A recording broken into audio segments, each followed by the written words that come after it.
Hi guys, எல்லாருக்கும் வணக்கம். நம்ம என்ன பார்க்க போகிறோம் அப்படின்னு பார்த்தா ஆல்மோஸ்ட் எல்லாத்துக்குமே தெரிஞ்சிருக்கும். ஆமாங்க, ஓணம் ஃபெஸ்டிவல்ஸ் தான். எங்களோட ஆஃபீஸில் இன்றைக்கி ஓணம் கொண்டாடலாம் அப்படின்னு சொல்லிட்டு முடிவு பண்ணி எங்கள் சார் பூவில் எல்லாமே வாங்கி கொடுத்துட்டேன். உங்களுக்கு 1.5 மணி நேரம் டைம், என்னமோ பண்ணுங்கள், கரெக்டாக 11 மணிக்கெலாம் லாகின் பண்ணிடுங்கன்னு சொல்லிட்டாரு. அவசரமாக பூ கட் பண்ணோம். பூ கட் பண்ணுறதுக்கு இன்னும் ஒரு 4-5 பேர் தான் வர்றாங்க. மற்றவங்களாம் செல்ஃபி அது இதுன்ட்டு ஓடிட்டாங்க.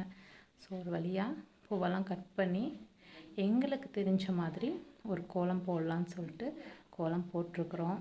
உங்களுக்கு பிடிச்சிருந்தா நீங்கள் எங்களுக்கு லைக் பண்ணி சப்ஸ்கிரைப் பண்ணுங்கள். நீங்கள் எப்படி ஓணம் செலிப்ரேட் பண்ணீங்க அப்படிங்கிறதையும் கமெண்ட்டில் சொல்லுங்கள். எங்களுக்கு எப்படி செலிப்ரேட் பண்ணலான்னு தெரியாது. எங்களுக்கு தெரிஞ்ச ஒரே விஷயம் பூ போட்டு அந்த கோலம் போடுறது மட்டும்தான். ஓகேங்களா? பூ போட்டு அதை டெக்கரேட் பண்ணுறது மட்டும்தான். இது நாங்கள் போட்ட கோலம். ஸோ எப்படி இருக்குது அப்படிங்கிறத கமெண்ட்டில் சொல்லுங்கள். நான் இன்றைக்கி எங்கள் ஆஃபீஸில் எல்லாருமே ஒயிட் சாரீ, கேரளா சாரீ கட்டிட்டு அவ்வளோ அழகாக எல்லாருமே மலையாளிஸ் மாதிரியே இருந்தாங்க. நல்லா சிறப்பாக கொண்டாடணும். ஸோ உங்களோட ஓணம் ஃபெஸ்டிவல் எப்படி போச்சு அப்படிங்கிறத கமெண்ட்டில் சொல்லுங்கள்.